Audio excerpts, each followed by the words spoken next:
Jumpa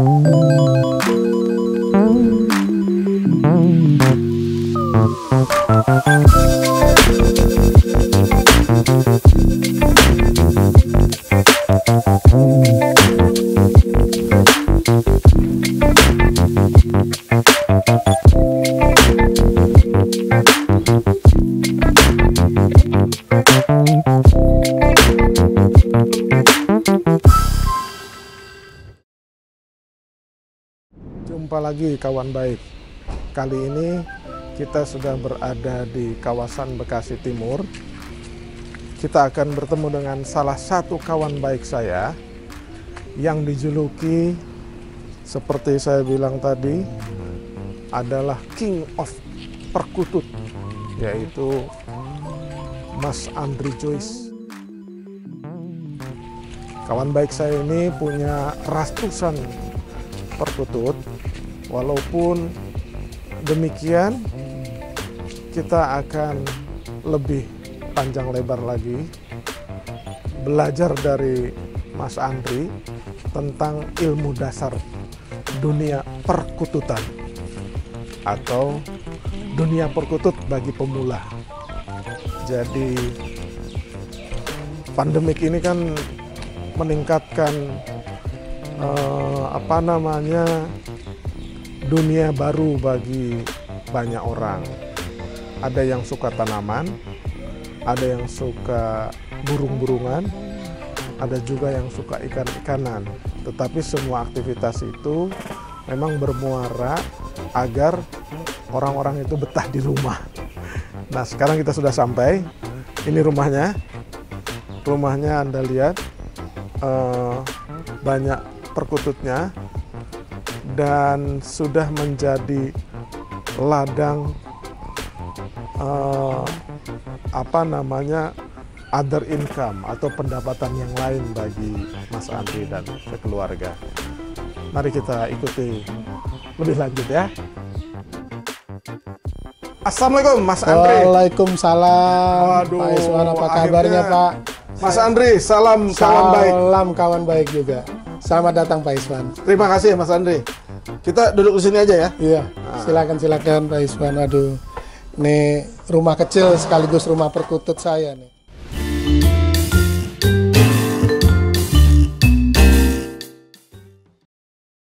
Mas Andri, Iya. jumpa kembali bersama saya. Jadi semboyan kita itu, kanalnya saya ini, cara menyapanya itu kawan baik. Kawan baik. Itu jadi kawan baik pemirsa, ya kan. Nah, Mas Andri ini profesi sampingannya, bukan profesi, tapi awalnya mungkin hobi, tapi hobi. kemudian itu menjadi profesi sampingan di memelihara burung perkutut.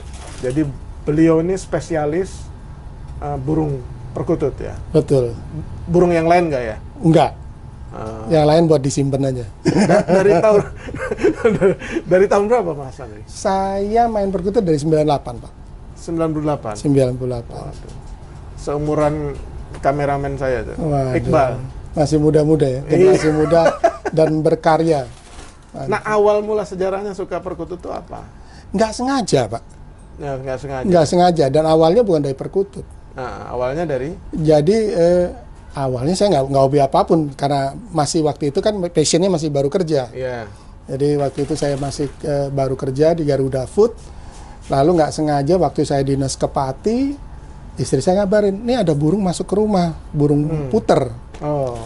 Saya pulang dinas, saya pengen cariin jodohnya. Saya ke pasar burung, ke tukang burung, saya beli buku. Lah kok malahan saya kesemsem suara perkutut. Nah dari situ saya malahan akhirnya belajar perkutut. Oke. Belajar perkutut. Awalnya belajar untuk pelihara. Tapi saya baca-baca lagi bukunya, saya tanya teman-teman, oh ternyata menggiurkan Pak. Dan waktu itu menggiurkan apanya? Menggiurkan secara income, gitu loh, secara bisnis. Okay. Dan waktu itu nggak lama kan kita kena Krismon. Dan saya kebetulan pada saat itu resign dari kantor, Saya pikir kenapa nggak saya jadiin profesi nih yang menarik. Waktu itu saya coba beranikan diri cari peternak-peternak besar di Jakarta dan di Bandung. Akhirnya saya udah kayak supir bis malam tuh Pak. Berangkat subuh dari rumah, berangkat ke Bandung, berangkat ke Tasik, pulang sampai rumah jam 12 malam. Jadi saya beli burung, saya jual. Waktu itu zamannya masih ada Kaskus, Yahoo Group, jadi saya jualan di sana. Jadi jualan online. Basicnya saya memang seneng dari awal jualan online. Sebentar. Ya. Kita ingin karena menariknya di masa pandemi ini kan. Betul.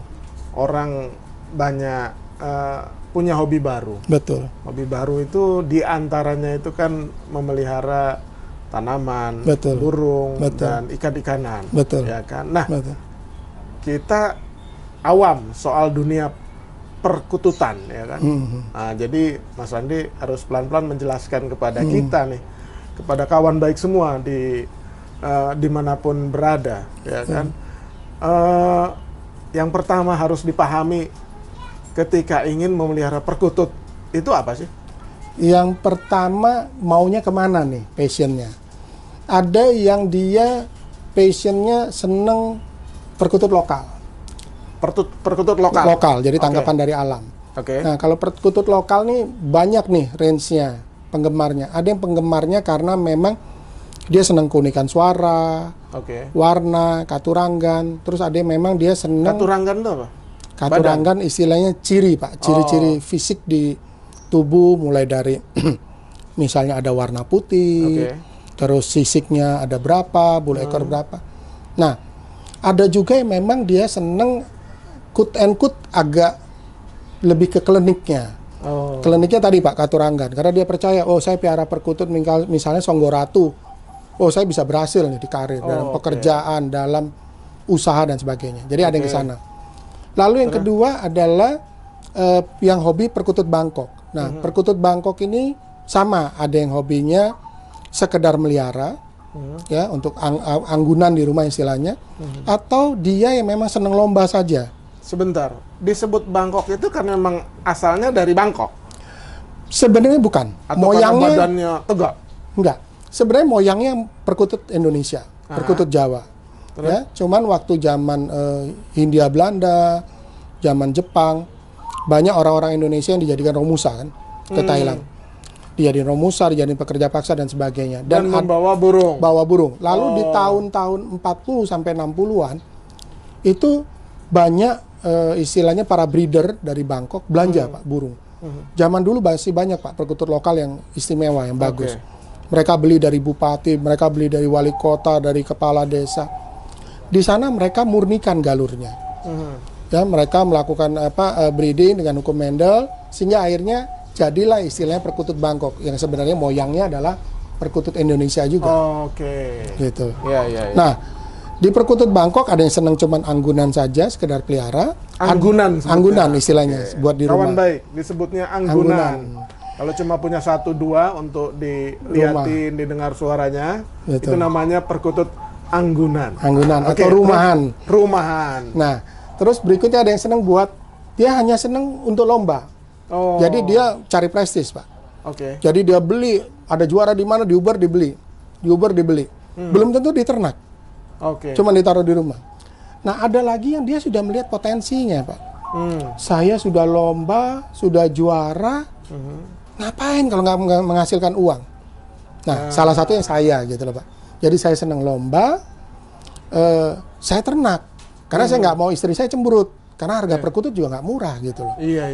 Nah, akhirnya kita ternak dengan harapan apa? Bisa menjadi other income. Kalau kita kerja di kantor, kita hari Sabtu Minggu kita bisa dapat istilahnya side job. Jualan perkutut di rumah gitu loh ya, atau jualan sekarang trennya online. Nah, ini yang menjadi sebenarnya tren baru tadi seperti Bapak sampaikan, apalagi di era pandemi.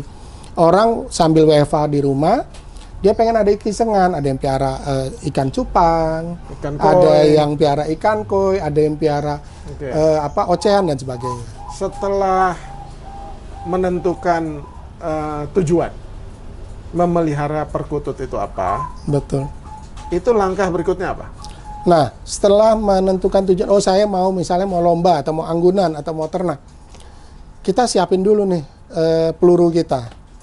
Saya nih peluru nih istilahnya isi dompet kita. Oke, modal. Modalnya kita. Karena modal ini sangat menentukan. Oh kalau saya cuma mau beli beraninya per ekor di bawah 2 juta, ya udahlah berarti kita cuma bisa main perkutut rumahan atau anggunan. Atau kalaupun ternak yang biasa saja. Yeah. Tapi kita source keuangan kita memadai kita untuk invest misalnya 100 juta, 500 juta, 1 M. Oh berarti saya mendingan ternak yang bagus kalian. Ternak. Gitu. Untuk lomba? Untuk lomba, kelasnya untuk lomba. Gitu. Oke, baru jadi isi dompet menentukan. Sangat ya menentukan. Kan? Makanya hati-hati menentukan tujuannya. Betul. Jangan sampai tujuannya ingin ternak lomba tapi modalnya Pas-pasan. Pas-pasan. Nanti berkelahi dengan pacar atau istri, ya kan? Betul. Nah, setelah itu baru kita harus menentukan sambil kita jalan, sambil kita baca literatur, kita lihat YouTube, kita bertanya kepada teman-teman mengenai ilmunya. Oke. Karena hampir semua hobi, mau keris, mau batu, mau ocehan, mau perkutut, ada oknum yang memanfaatkan di dalam kesempitan. Jadi istilahnya jangan sampai tersesat. Betul. Ya kan? Kena tipu. Betul. Karena uang sekolah ini mahal, Pak. Oke. Nah, saya dulu mengalami, Pak. Saya diajarin tuh sekolahnya ibaratnya dari TK sampai university. Nah, ini saya pikir bukan satu langkah yang benar. Meskipun secara teori memang betul kita harus tahu step-step teori. Tapi sebenarnya dunia hobi ini kita bisa shortcut. Kita nggak perlu ngikutin kayak pendidikan secara edukatif yang reguler gitu ya sekolah kita. Saya selalu menyampaikan kalau ada tamu datang, saya bilang, kamu maunya kemana? Buat anggunan, buat lomba atau buat ternak? Oh saya mau ternak. Oke, langsung aja mas, beli yang kelas lomba. Ternak yang bagus kalian. Karena apa? Yang bagus itu kita akan gampang jualnya, Pak. Kalau yang bagus untuk ternakan kan harus beli sepasang. Betul. Ya kan? Namanya juga ternak ya betul. Kan? Kan nggak mungkin hamil sendirian. Betul. Ya. Betul. Atau jomblo sendirian. Betul. Jadi dengan cara seperti itu kita tahu, kita bimbing dia gitu loh, kita guide. Oh kamu maunya kemana sih? Gitu loh. Jangan sampai dia salah jalan. Kita kesian sekali kadang-kadang pemula itu dia punya duit banyak, dijijilin dulu Pak, dijijilin sampah yang 500-an, udah pinter 500 1 juta, 2 juta, 3 juta, 4 juta, 5 juta. Akhirnya terlalu lama Pak, ngap gitu. Jadi ilmu pertama adalah ilmu membaca. Betul. Membaca dan berpengetahuan. Betul. Sumbernya sekarang bisa dari YouTube, dari Google ya kan. Kemudian dari kawan-kawan baik seperti Mas Andri yang mau dengan ikhlas berbagi pengalaman, ya kan. Nah setelah banyak belajar, banyak bertanya, langkah berikutnya apa? Cari peternak atau pemandu bakat yang jujur. Itu kunci sukses. Saya bilang kalau kita tidak dapat pemandu bakat atau broker yang jujur atau peternak yang jujur, tadi Pak, lagi-lagi Pak, kita habis dikerjain. Gitu loh.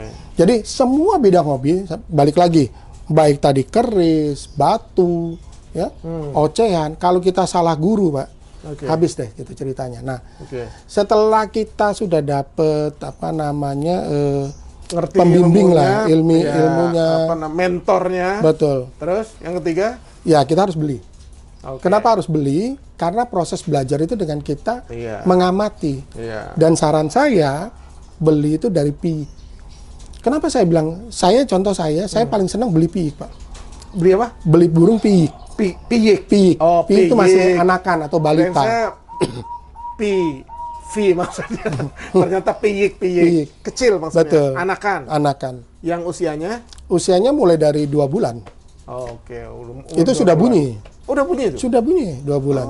Nah, ini juga kadang-kadang teman-teman confuse bahwa berpikir bahwa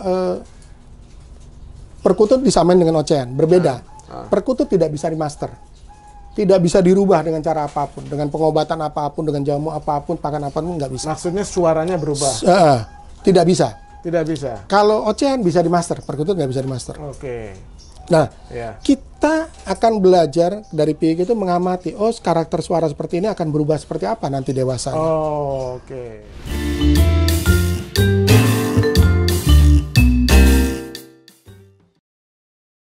Oke, kawan baik. Setelah tadi kita berbincang dengan Mas Andri tentang tujuan dan lain sebagainya, sekarang kita udah masuk ilmu dasar bab berikutnya, yaitu mulai perawatan. Karena ilmu itu tidak mungkin tidak mungkin bermakna kalau tidak dipraktekkan.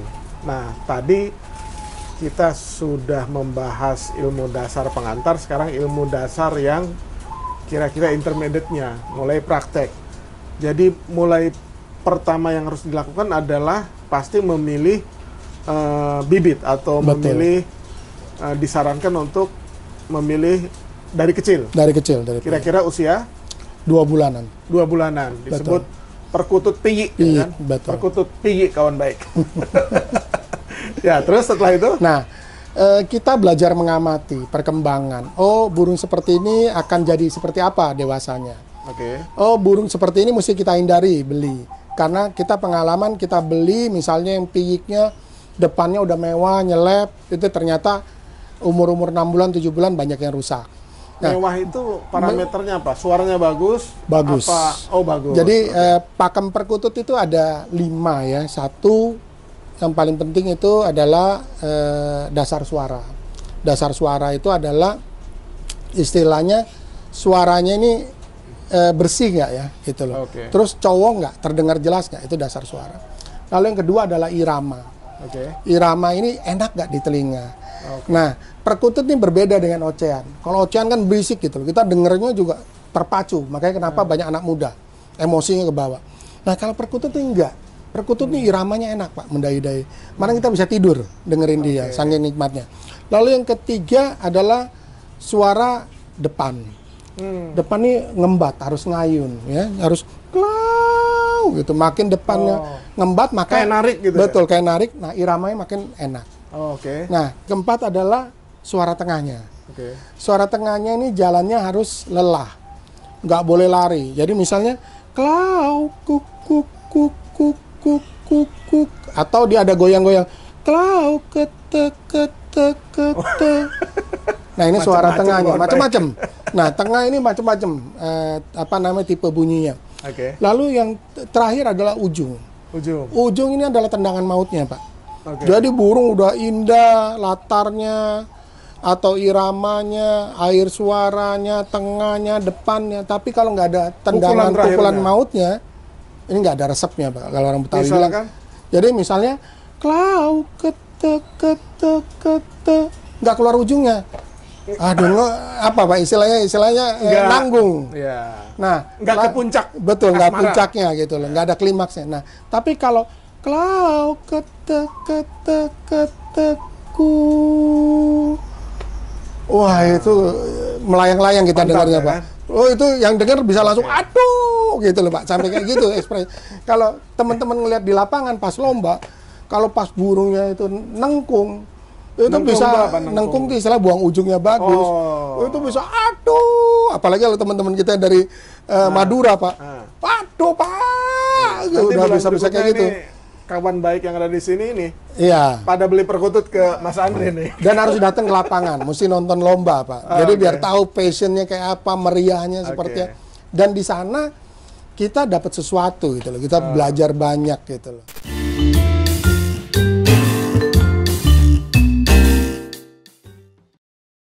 Nah, tadi setelah kawan baik belajar ilmu dasar tentang tujuan, kemudian ilmu dasar tentang merawatnya, mempraktekannya untuk merawat perkutut yang telah dipilih. Nah, sekarang Mas Andri akan bercerita tentang potensi bisnisnya bagi teman-teman atau kawan baik yang bertujuan menjadi pebisnis dalam dunia atau sektor perkutut.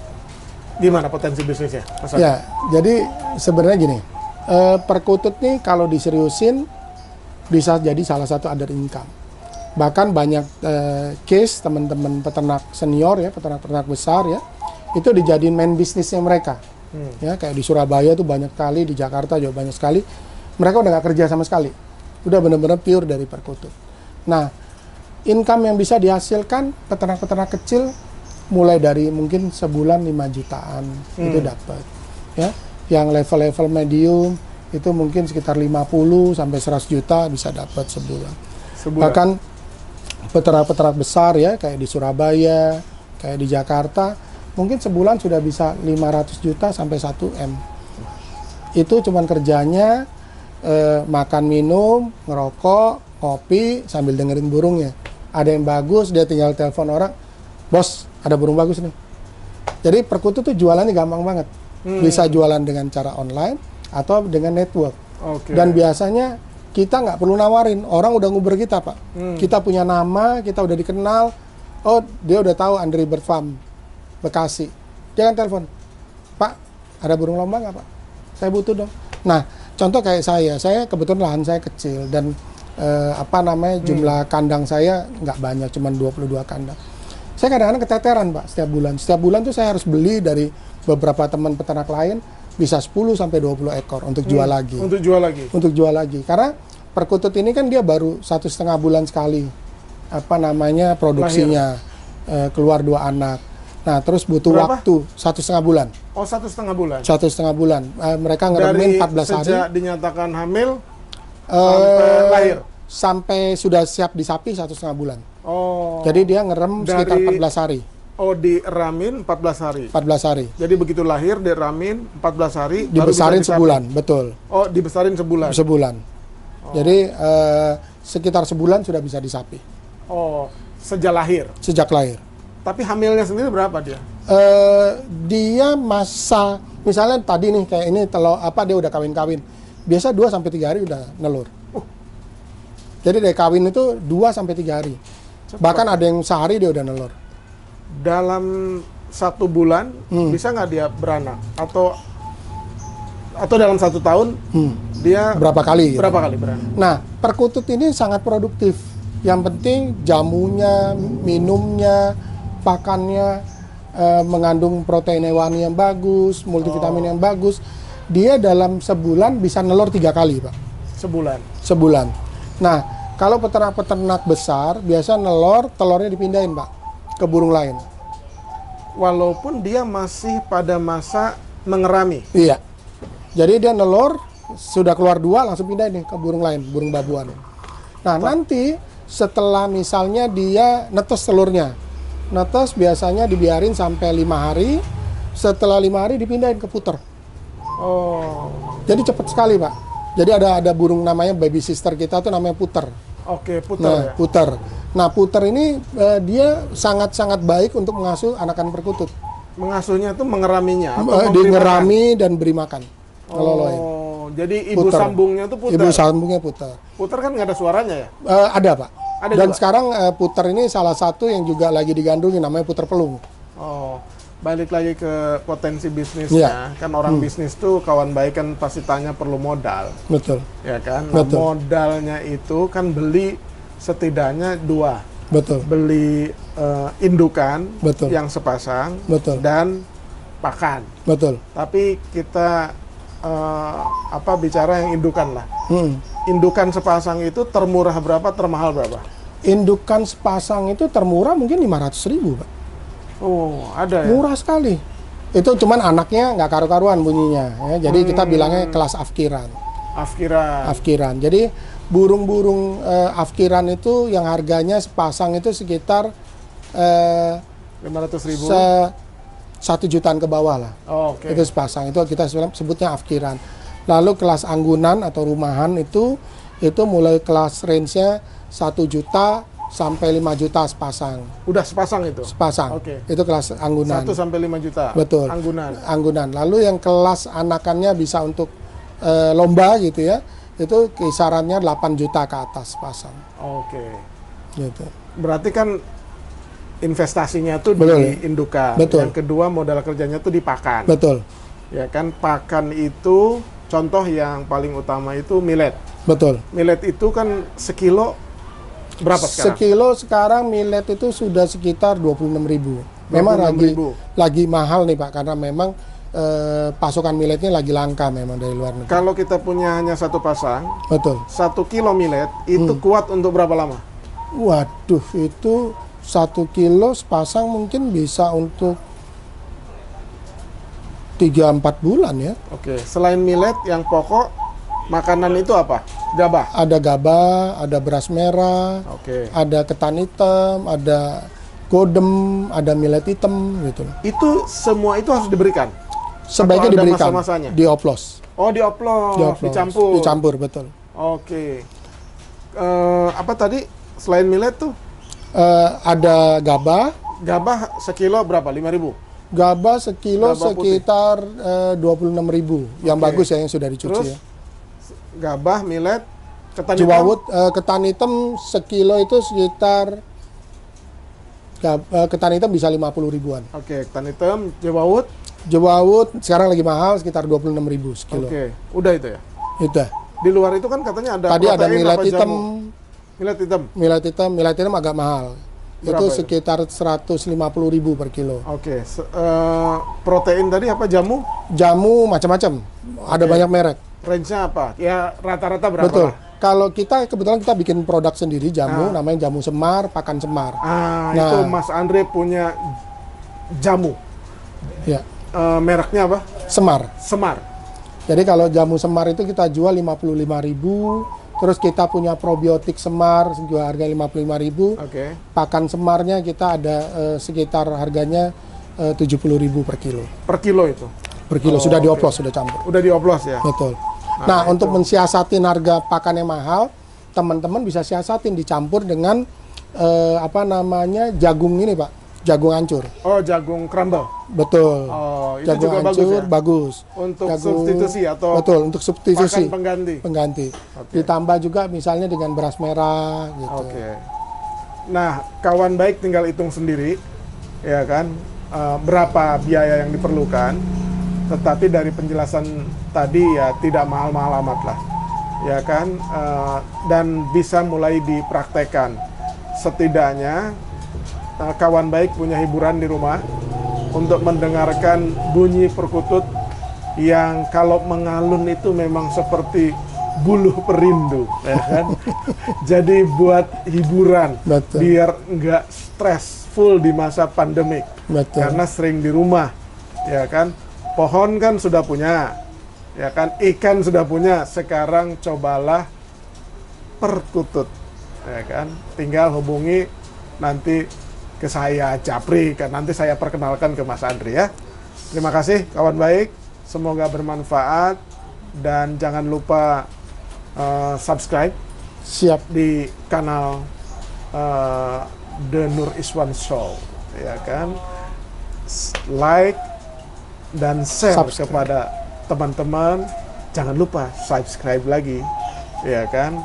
Semoga bermanfaat dan selalu kawan baik, ikhtiar sehat dan wajib bahagia. Terima kasih. Terima kasih sudah mampir.